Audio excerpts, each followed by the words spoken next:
തൂണിലെ മാതാവ്. ഈ തൂണിലെ മാതാവ് എന്ന് വിളിക്കപ്പെടാനുള്ള കാരണം വേറൊന്നുമല്ല. സർഗാസോ എന്ന സ്ഥലത്ത് ഒരു മാർബിളിൻ്റെ തൂണിൻ്റെ മുകളിൽ പരിശുദ്ധ അമ്മ പ്രത്യക്ഷപ്പെട്ടു. ലോകത്തിൻ്റെ വിവിധ ഭാഗങ്ങളിലേക്ക് തൻ്റെ പ്രിയപ്പെട്ട മകൻ്റെ വചനവുമായി തൻ്റെ മകൻ്റെ ശിഷ്യന്മാർ യാത്ര ആരംഭിച്ചപ്പോൾ സ്പെയിനിലേക്ക് യാത്ര ചെയ്യാനായിട്ട് വിളിക്കപ്പെട്ടത് യാക്കോബ് ശ്ലീഹായാണ്. പക്ഷേ യാക്കോബ് ശ്ലീഹായ്ക്ക് തൻ്റെ ദൗത്യം മുന്നോട്ട് കൊണ്ടുപോകാനായിട്ട് പറ്റുന്നില്ല.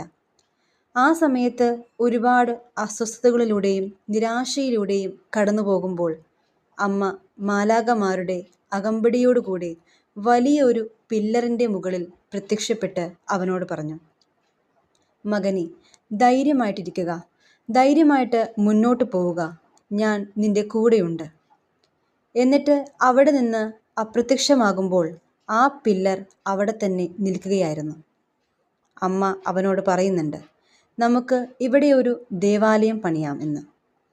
അങ്ങനെ അമ്മയുടെ മധ്യസ്ഥതയിലുള്ള ആദ്യത്തെ ദേവാലയമായി നമുക്ക് ഈ സർഗാസോ എന്ന സ്ഥലത്തെ അവർ ലേഡി ഓഫ് പില്ലർ എന്ന് പറയുന്ന ദേവാലയത്തെ കണക്കാക്കാൻ സാധിക്കും.